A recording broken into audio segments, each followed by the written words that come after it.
Tata Busana SMA Negeri 1 Kedunggalan akan mempresentasikan tentang produk kami, yaitu bantal.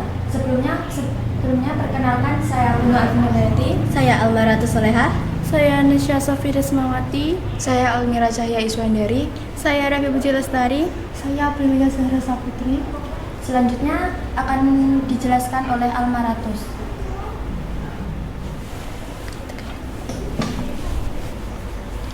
Baik, sekarang kita akan membahas latar belakang serta ide produk yang kami buat.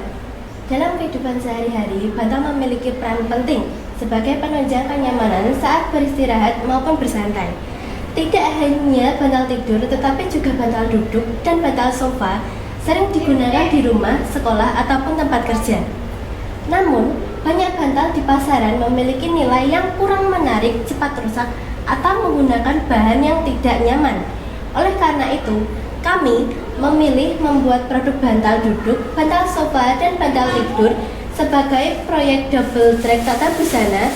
Produk ini dibuat dengan menarik, bahan yang lembut, dan isi dakron yang lembut. Selain itu, untuk memenuhi kebutuhan kenyamanan, karya ini juga diharapkan dapat menjadi produk kreatif yang bernilai jual tinggi. Dan selanjutnya saya akan dijelaskan oleh Almira. Selanjutnya yaitu tujuan dan manfaat. Yang pertama adalah tujuan, yaitu menghasilkan produk bantal duduk, bantal sofa, dan bantal tidur yang nyaman, kuat, dan menarik. Yang kedua yaitu mengembangkan keterampilan menjahit, mengukur pola, dan juga mendesain satu bantal dengan kreativitas sendiri. Dan yang ketiga, menumbuhkan jiwa wirausaha di bidang tata busana dan perlengkapan rumah tangga.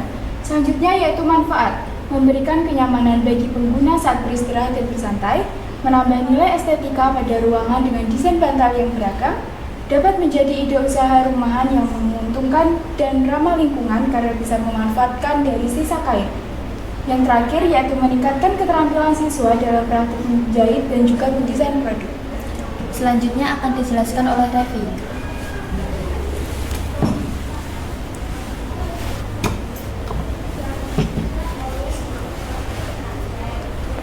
proses pembuatan produksi. Alat dan bahan utama yang digunakan yaitu mesin jahit, gunting kain, jarum pentul, dan kapur kain. Bahan utamanya adalah benang, kain pelapis, seperti katun atau kanvas, isian seperti busa, dakron, atau kapuk. Untuk sarung seperti katun, linen, atau polyester, bisa juga memakai resleting untuk sarung bantal yang bisa dilepas. Untuk langkah-langkah pembuatan atau pengerjaan yaitu pertama, mengukur dan memotong kain. Kedua, menjahit sarung bantal, termasuk menyatukan 2 lembar kain dengan menyisakan lubang untuk membalik dan mengisi. Ketiga, menjahit resleting jika diinginkan. Keempat, membalik kain dan memasukkan isi seperti dakron atau busa. Kelima, menutup lubang jahitan dengan cara tidak menggunakan mesin atau bisa disebut jahit tangan atau manual. Keenam, jahit bagian tengah-tengah bantal sekitar 6 titik agar bantal tidak terlihat polos. Selanjutnya akan dijelaskan oleh Nesha.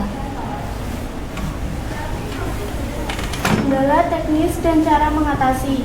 Isi bantal tidak rata, solusi isi sedikit demi sedikit sambil diratakan. Kedua, jahitan tidak rapi, solusi latihan menjahit dengan kecepatan sedang dan menggunakan jarum yang sesuai. Bantal ini adalah produk yang dihasilkan dari kelompok kami. Selanjutnya akan dijelaskan oleh Aprilia.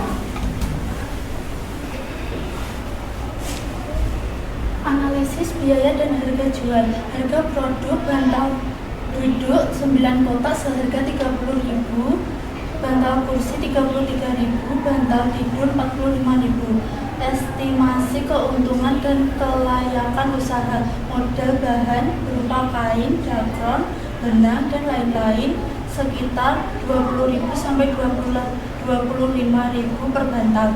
Rata-rata keuntungan per bantal kurang lebih 10.000 hingga 15.000.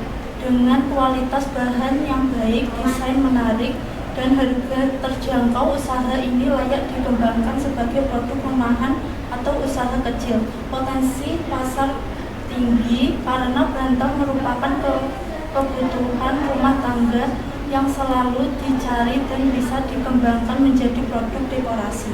Dan selanjutnya akan dijelaskan oleh Alma. Strategi pemasaran. Target pasar untuk produksi bantal duduk, bantal tidur, dan bantal sofa mencakup semua kalangan karena merupakan kebutuhan dasar rumah tangga. Media promosi. Promosi melalui media sosial, mempromosikan produk lewat Instagram, TikTok, dan Facebook. Unggah foto atau video bantal yang menarik, tambahkan caption dan hashtag seperti pagar bantal lokal, pagar bantal tidur, balas komentar pelanggan dan adakan promo atau giveaway agar semakin dikenal. Dan selanjutnya akan dijelaskan oleh Almira. Selanjutnya yaitu refleksi dan pembelajaran. Pengalaman yang didapat selama pelatihan.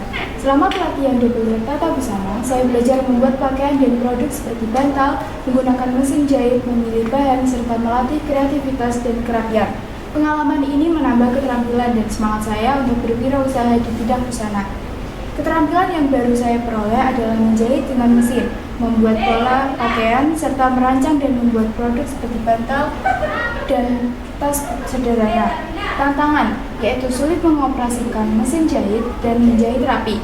Solusinya yaitu banyak berlatih dan meminta bimbingan guru atau pelatih. Kesimpulan, peningkatan keterampilan siswa yang awalnya tidak memiliki kemampuan menjahit atau mendesain menjadi terampil dalam membuat produk busana tertentu, misalnya rok, blus, kemeja, atau bahkan yang lainnya. Harapan terhadap pengembangan keterampilan, harapan utama terhadap pengembangan keterampilan double track tata busana adalah untuk menciptakan lulusan yang tidak hanya menguasai teori akademis, tetapi juga memiliki keterampilan yang praktis siap digunakan di dunia kerja atau untuk wirausaha secara mandiri. Terima kasih kepada Bu Andri dan Bu Wiwin selaku pembimbing ITS dan Pemprov Jatim atau dukungannya.